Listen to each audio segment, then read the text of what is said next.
어느덧 사순절이 막바지에 이르러서 벌써 사순절 마지막 주일입니다. 교회력은 사순절 6번째 주일을 종려주일과 고난주일이라고 부릅니다. 종려주일이라는 이름은 부활절 일주일 전인 오늘 예수님이 예루살렘에 입성하셨는데, 그때 군중들이 종려나무 가지를 흔들며 예수님을 열렬히 환영했다고 해서 붙여진 이름입니다. 그리고 또 고난주일이라는 이름은 오늘부터 예수님 생애의 마지막 일주일이 시작되는데, 그 일주일은 배신, 체포, 신문, 고문, 그리고 십자가 처형으로 이어지는 고난 주간이기 때문에 고난주일이라고 불리기도 합니다. 이렇듯 오늘은 두 가지 이름으로 불리고 두 가지 사건을 기념합니다. 하나는 예수님의 예루살렘 입성이고 또 다른 하나는 예수님의 십자가 죽음입니다. 둘 중 어느 것 하나도 소홀히 할 수가 없어서 보통 예배 전반부는 종려주일에 초점을 맞추고 후반부는 고난주일에 초점을 맞춥니다. 성서 일과를 보면 오늘은 두 본문을 제시합니다. 하나는 종려주일 본문도 제시하고요, 그리고 고난주일 본문도 제시합니다. 저는 그 중에서 고난주일 복음서 본문을 골랐는데요. 원래는 마태복음 26장 14절부터 27장 66절까지 엄청나게 긴 본문입니다. 너무 길어서 다 읽을 수는 없고요, 일부만 골랐습니다. 그리고 저희 교회는 보통 이 고난주간 때는 언제나 고난 이야기, 순환 이야기 전체를 읽거든요, 그 해의 복음서에. 그래서 저희는 그 본문은 보통 성금요일에 읽고 묵상하고 있습니다. 그러니까 이번 주 금요일 날 저희들이 이 본문을 가지고 묵상할 것입니다. 마태복음서의 순환 이야기는 26장부터 시작하는데요, 그 처음 구절은 다음과 같습니다. 예수께서 이 모든 말씀을 마치셨을 때 자기 제자들에게 말씀하셨다. 너희가 아는 대로 이틀이 지나면 유월절인데 인자가 넘겨져서 십자가에 달릴 것이다. 이제껏 예수님은 제자들에게 당신이 예루살렘에서 겪게 될 순환에 대해서 여러 차례 예고하셨습니다. 이제는 그 예고가 구체적인 현실로 다가옵니다. 그런데 그 시작이 의미심장합니다. 순환 이야기는 저기 밑주신 대로 예수께서 이 모든 말씀을 마치셨을 때라는 말로 시작합니다. 예수님의 가르치는 사역은 이제 다 끝났다는 말입니다. 남은 것은 그가 몸으로 겪어내야 할 일뿐입니다. 2절은 그 일이, 몸으로 겪어낼 일이 무엇인지를 분명하게 가르쳐 줍니다. 그것은 인자가 넘겨져서 십자가에 달리는 일입니다. 물론 맨 마지막 일은 십자가에 달리는 일이지만 그 전에 넘겨지는 일부터 겪어야 합니다. 우리는 누가 예수님을 넘겨주었는지 잘 알고 있습니다. 그 시작은 가롯 유다였습니다. 마태복음 10장 2절에서 4절에는 12제자의 이름이 나오는데요, 거기 보면 12사도의 이름은 이러하다. 첫째로 베드로라고 부르는 시몬과, 그래서 마지막에 예수를 넘겨준 가룟 사람 유다이다, 이렇게 설명되어 있습니다. 그리고 이 가롯 유다 앞에는 예수를 넘겨준이라는 설명이 붙어 있습니다. 그런데 예수님을 넘겨준 사람은 그 혼자였을까요? 순환 이야기를 보면 그는 시작에 불과합니다. 가롯 유다는 대제사장을 찾아가서 예수님을 넘겨주기로 약속했고요, 기회를 엿보다가 겟세마네 동산에서 기도를 마치신 예수님에게로 다가가서 입을 맞춤으로써 칼과 몽둥이를 들고 온 대제사장들과 백성들의 장로들이 보낸 무리에게 잡히도록 넘겨주었습니다.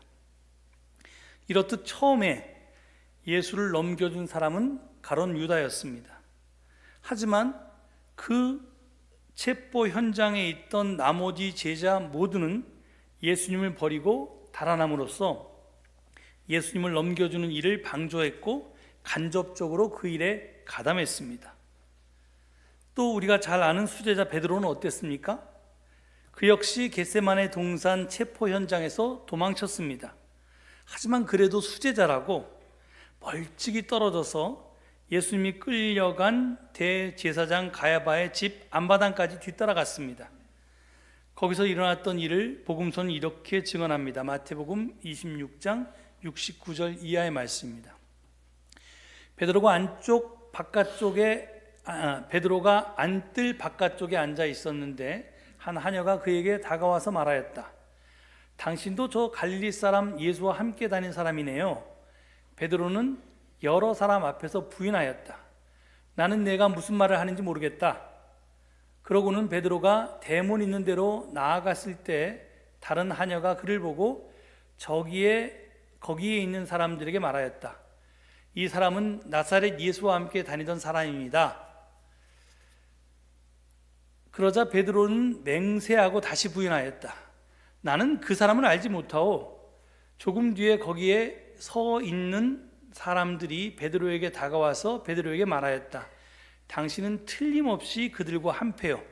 당신의 말씨를 보니 당신이 누군지 분명히 드러나오. 그때 베드로는 저주하며 맹세하여 말하였다. 나는 그 사람을 알지 못하오. 그러자 곧 다행히 울었다. 성경을 보면 몇 시간 전에 베드로는 비록 모든 사람이 다 예수님을 버릴지라도 나는 절대로 버리지 않겠습니다 라고 말했습니다. 그리고 나아가서 주님과 함께 죽는 한이 있을지라도 절대로 주님을 모른다고 하지 않겠습니다 라고 맹세까지 했습니다. 그랬던 그가 채 반나절도 되지 않아서 예수님을 부인했던 것입니다. 이로써 그는 예수님을 또다시 넘겨주었습니다. 이렇듯 예수를 넘겨준 사람은 가룟 유다 한 사람만이 아니었습니다. 체포 현장에서 달아난 11제자들, 특히 닭이 울기 전에 3번이나 예수님을 모른다고 부인한 베드로도 예수를 넘겨준 사람들에 포함이 됩니다. 나아가서 며칠 전 예루살렘 입성 때는 자기들의 겉옷을 길에다 펴고 나뭇가지를 꺾어다가 길에다 깔고 호산나를 외치며 예수님을 환영하던 무리가 며칠 후에 빌라도의 재판 때는 바나바를 놓아주고 예수는 십자가에 못 박으시오 라고 외침으로써 예수를 넘겨준 사람들이 되었습니다. 이 모든 결과를 우리는 다 알고 있습니다. 이 결과를 알고 오늘 본문을 보시겠습니다. 본문은 20절 저녁때가 되어서 예수께서는 12제자와 함께 식탁에 앉아 계셨다라고 시작합니다. 이 식사는 보통 날과는 다른 식사였습니다. 유대인의 해방절인 유월절을 축하하면서 만찬을 나눈 자리였기 때문입니다. 그런데 이 즐거운 만찬 중에 한 사건이 벌어집니다. 예수님은 12제자와 함께 자리를 잡고 만찬을 나누시다가 난데없이 21절을 보면 이렇게 말씀하십니다. 내가 진정으로 너희에게 말한다. 너희 가운데 한 사람이 나를 넘겨줄 것이다. 동지들이 모여서 일치와 우애를 나누는 이 좋은 자리에 이게 웬 비보입니까? 그게 사실일까? 그자는 누굴까? 제자들 사이에 술렁거림이 번집니다. 그리고 그들은 저마다 몹시 걱정이 하며, 그렇게 돼 있죠. 지금 22절을 보면 몹시 걱정이 돼서 주님께 묻습니다. 주님, 나는 아니지요? 왜 제자들은 나는 절대 아닙니다 라고 단호하게 대답하지 못하고 나는 아니지요 라고 꼬리를 빼면서 자신 없이 되물었을까요? 이는 12제자 중 누구라도 배신자가 될 수 있다는 암시 아니겠습니까? 불행히도 이 암시는 정확히 적중해서 예수님의 12제자 중 한 제자는 배반을 했고 또 한 제자는 부인을 했고 종국에는 12 모두가 순환의 현장에서 도망을 쳤습니다. 배반이나 부인이나 도망이나 사실 50보 100보지 스승이 자신들을 가장 필요로 했던 순간에 등지고 떠났다는 점에서는 똑같습니다. 그러고 보면 예수님은 어지간히도 인복이 없었던 분 같습니다. 인사가 만사라는 말도 있는데 많은 사람들 가운데 뽑아서 세우고 공생의 3년 동안 동고동락했던 12제자가 가장 필요로 한 순간에 헌신짝 버리듯이 자신을 등지고 떠났으니 말입니다. 그래서 이 제자들이 참 한심하다 이런 생각을 하던 중에 너라면 어쩌겠니? 이런 생각이 들었습니다. 이게 남의 이야기니까 그렇게 쉽게 하지 너라면 어떻게 했겠느냐? 만일 내가 12제자 중 한 사람이었다면 너는 과연 주님을 배반하거나 부인하거나 도망하지 않았을 자신이 있느냐? 너라면 순환의 현장에서 도망치지 않고 죽음의 십자가 길 끝까지 주님을 쫓아줄 수 있었겠느냐? 이런 물음이 들었습니다. 이런 물음을 스스로에게 던지자 대답할 말이 좀 궁색해졌습니다. 우리는 기독교가 부활의 종교이기에 앞서 십자가의 종교임을 잘 알고 있습니다. 그리고 십자가 고난을 통하지 않고는 부활의 영광에 결코 다다를 수 없다는 것도 너무나 잘 알고 있습니다. 하지만 우리는 언제나 십자가는 예수님이 대신 지시기를 바랍니다. 그래서 십자가 고난을 우회해서 부활의 영광에만 참여했으면 하는 것이 우리의 솔직한 심정입니다. 우리의 모습이 이러하기에 예수님의 영화와 영광은 나누어 받기를 원하면서도 그분의 고난과 고통은 함께 하기를 거절했던 제자들과 우리는 종이 한 장만큼의 차이도 없습니다. 공생의 3년간 자신을 따르고 자신과 함께 동고동락했던 제자들의 배신을 예견하면서 예수님의 심정이 얼마나 쓰리고 아팠을까요? 가장 가까웠던 제자들에게 배신 당하신 당신 처지가 얼마나 비참하게 느껴지셨을까요? 이런 물음을 던지며 똑바로 고개를 들지 못하는 우리에게 오늘 본문은 기쁜 소식, 복음, 굿뉴스를 전합니다. 그 복음은 다름 아닌 6월절 만찬 끝에 있는 성만찬입니다. 예수님은 빵을 들어 축복하시고 제자들에게 떼어 나누어 주십니다. 그 26절을 보면 받아서 먹어라, 이것은 내 몸이다, 이렇게 말씀하십니다.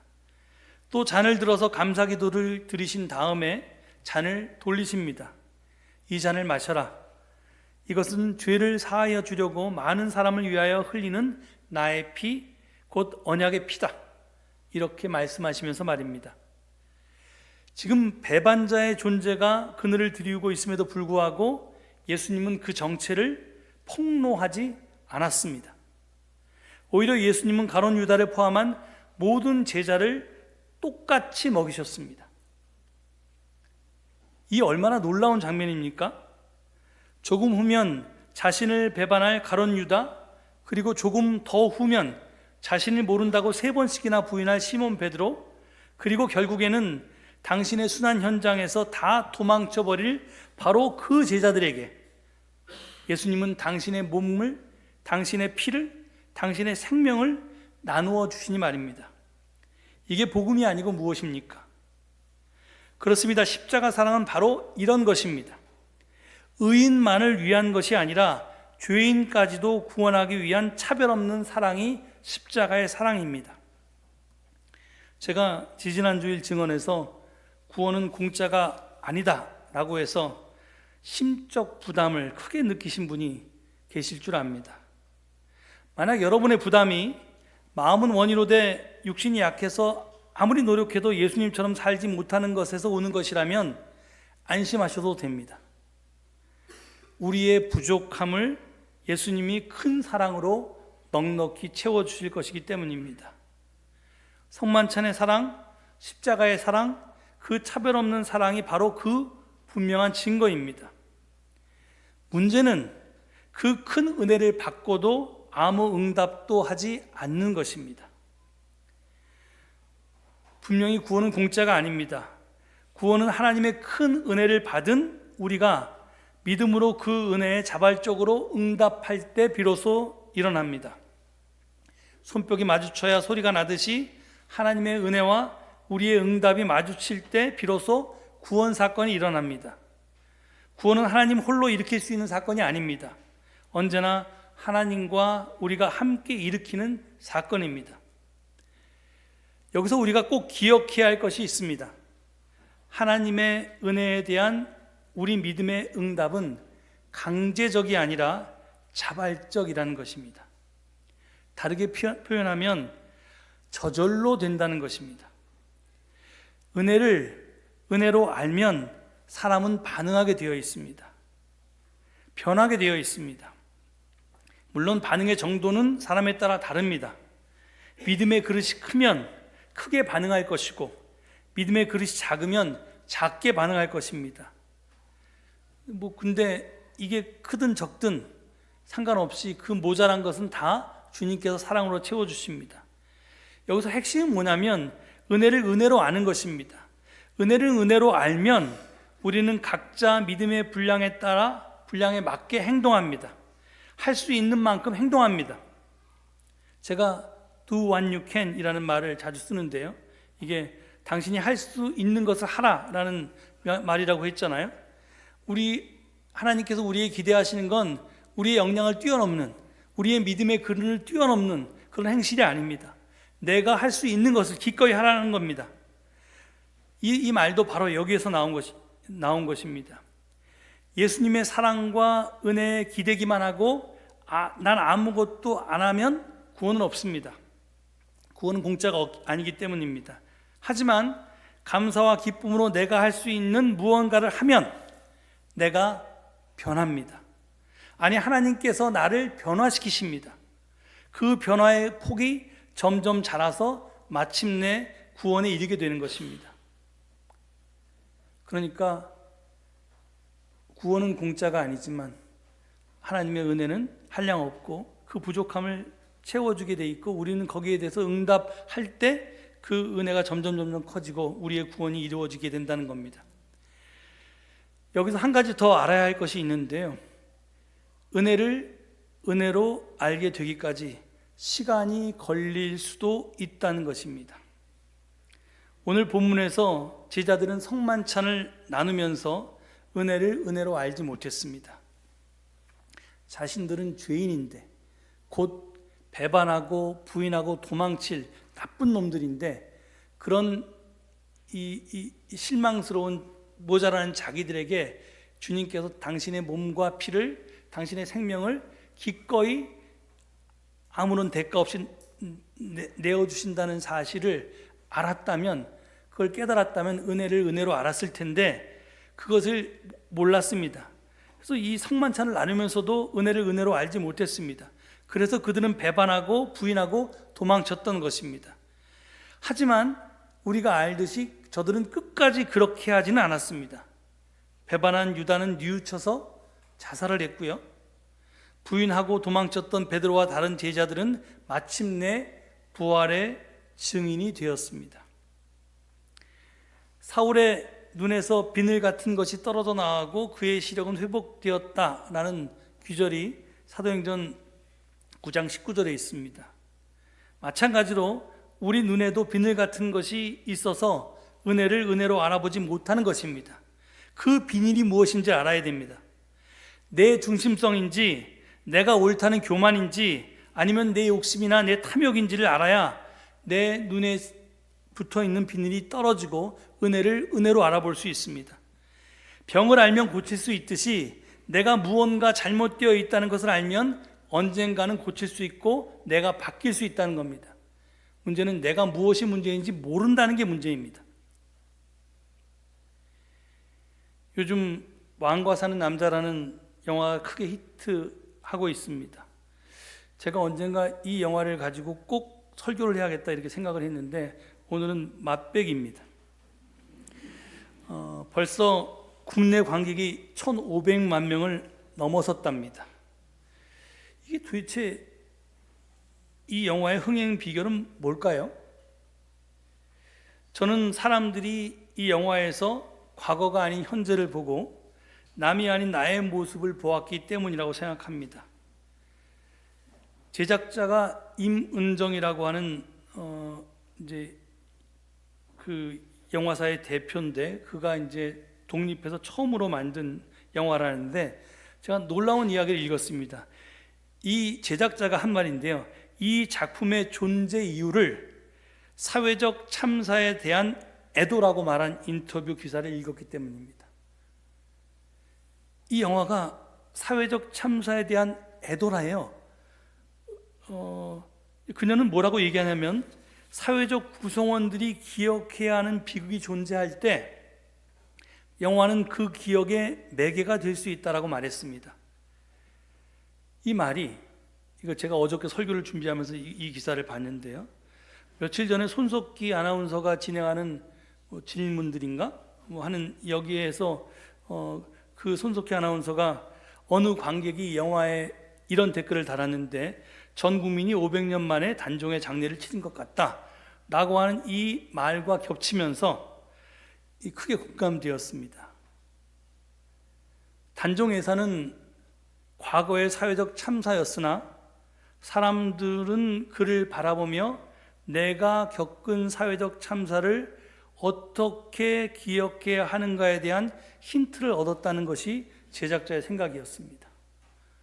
그래서 뉴스를 보니까 북미, 미국이나 캐나다 같은 지역에서 우리나라를 역사를 하나도 모르는 그런 백인들이 이 영화를 보고 눈물을 펑펑 흘리는 이유를 깨달을 수 있었습니다. 그들 사회에서도 요즘 사회적 참사를 겪고 있기 때문입니다. 이게 이민국이 와서 멀쩡한 미국 시민들을 총 쏴서 죽이는 그런 말도 안 되는 일을 겪으면서 그들은 그런 사회적 참사를 어떻게 애도해야 되는가 하는 것에 대한 남의 일이 아니라는 걸 알았고, 이 단종의 모습에서 자신들의 모습을 보았다는 겁니다. 또한 우리는 어몽도의 모습에 자기 자신의 모습을 비춰봅니다. 이 장항준 감독은 평범한 사람들은 어몽도처럼 못한다라고 말합니다. 감독님이라면 어떻게 하셨을 것 같아요? 그랬더니 나는 관하로 가서 신고했을 겁니다. 이렇게 얘기하잖아요. 왜냐하면 삼족을 멸할 것이 두려워 아무도 단종의 시신을 수습하지 않을 때 어몽도는 옳은 일을 하다가 화를 입는 것은 내가 달겨받겠다라고 당당하게 말하면서 의를 행했습니다. 하지만 의의 길과 사는 길은 같지 않습니다. 그래서 보통 사람들은 내가 사는 길을 택합니다. 의의 길을 택하지 않습니다.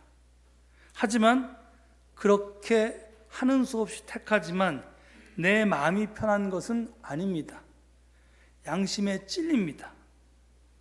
그래서 영화 마지막에 관객들을 흘리는 눈물은 저는 단종의 애달픈 죽음 때문만이 아니라 어몽도에 대한 부끄러움과 경외감 때문인지도 모른다는 생각을 했습니다. 그 사람의 삶이 너무 존경스러워서, 아니면 그 사람의 삶 앞에서 내 삶이, 내 선택이 부끄러워서 우리는 눈물 흘린다는 겁니다. 저는 십자가 사건이 인류가 겪은 사회적 참사라고 생각합니다. 그런데 그 희생자는, 예수님은 의인이기까지 했습니다. 그래서 우리는 십자가 사건 앞에서 눈물을 흘립니다. 애도와 부끄러움과 경외의 눈물을 흘립니다.